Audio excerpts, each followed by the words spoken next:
Obviously, not the final result you wanted, but overall, what would you say about the way your team played today? I thought our ladies gave a pretty good effort.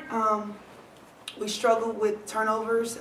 There was 26 points off of turnovers that SMU had, and I thought that was our biggest downfall. That's been our biggest issue all year, taking care of the ball. We can score the ball, I'm aware of that, but we got to be able to take care of the ball at crucial moments and not allow our turnovers to turn in points for other teams. So I thought SMU did a wonderful job. Coach Ronda's the best. I love coming here because as a player, I played here, and I think they're a Class 1 staff, and I knew that they would give us a really good fight. I thought our girls overall did a pretty decent job, but not enough to get the win tonight. Jasmine Parker, your leading scorer, coming in 2 minutes in the first half. What led to that playing time? She has to be able to defend. And we started the game off, and she started off kind of slow. And I just didn't want to get behind early because she was having a moment or two. I need to get someone in who can help us.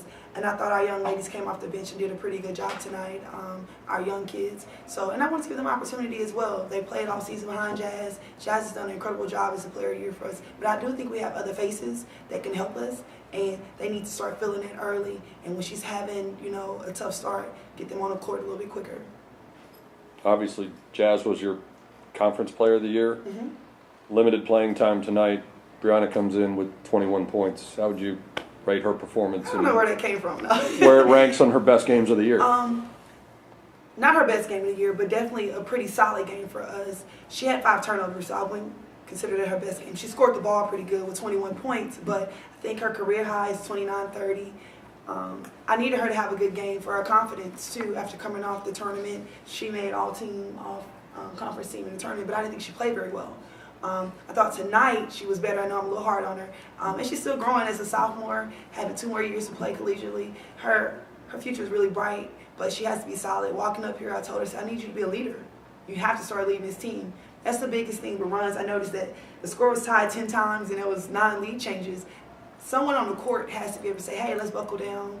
We got to get this stop right here. It just can't come from our bench, from our coaches yelling and screaming. They have to be able to be accountable for each other on the court and have that responsibility. She has to have that responsibility to be able to talk to her teammates and get them to understand why we need to stop. And that's my challenge to her moving forward, to be a leader. I think she's a great player. She's the most consistent across the board. I know my staff know that she's my MVP for the year because she is consistent every day, whether it's 20 points or 12 points. She's consistent defensively. Thought she did a good job on Keena Mays. She finished with 32 points.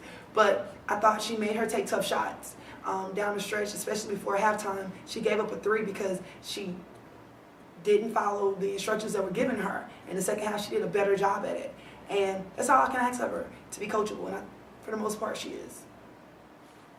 When you look at your performance today, 21 points, 7 of 13 from the floor, what did you see in the SMU defense that you tried to take advantage of? I just seen that I could rip through every time. That's what they teach us, and I took advantage of it. So, I don't know.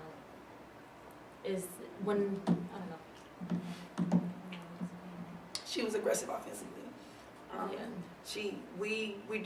She says rip through. We look for them to get to the rim. And every time she got a lane, she at least made an attempt to go. That's the part of being coachable that's important. To know when to go, but also know that my coach would say, hey, I need to. So just to at least make an attempt. And every time she went, she either got to the free throw line or she was able to get a shot off, which is really important. Even if she missed, it put us in a situation we can actually have an opportunity at an offensive rebound. I was shooting the game. It seemed like they were like playing you to go left, and that's why you kept getting that baseline open. And I was like, and I've done a number of your games over the last couple of years, so I was kind of surprised because I know you're from Brooklyn, so you know how to take it to the rack. I I went to school East Coast, so I was like, I was really kind of surprised that they kept giving her that right hand, and she was able to drive, If you read the scouting report, it says shooter. Mm-hmm. That's what most people say, shooter. In our conference, she led the conference in threes, things of that nature. But I think her carryover from her freshman year until this year is she's done a very, very good job of getting to the rim. And hopefully we'll have some carryover next year adding something else to that. Her pull-up games come along. But I think overall it's the confidence that our teammates give her too. Hey, you got it, go. And well, that's what I noticed at the SWAC championship. I mean, I've done you enough where it's like, you know, you got a game, girl, you need to do something. You know, I mean, you tend to give it up, you know, like, you know, but there's times when, you know, it's like, I mean, I shot you when you played here, but that's one of the things I've noticed is that you're really unselfish, you know, sometimes to, you know. Too much? Yeah, because I'm like, it's there, you know. But what do you see for your team next year? I mean, in terms of down the road, Coach? We talked in the locker room a moment ago about buying into a system and trusting. And I shared with them that I'm invested into you guys, and I want your very, very best effort in the off season.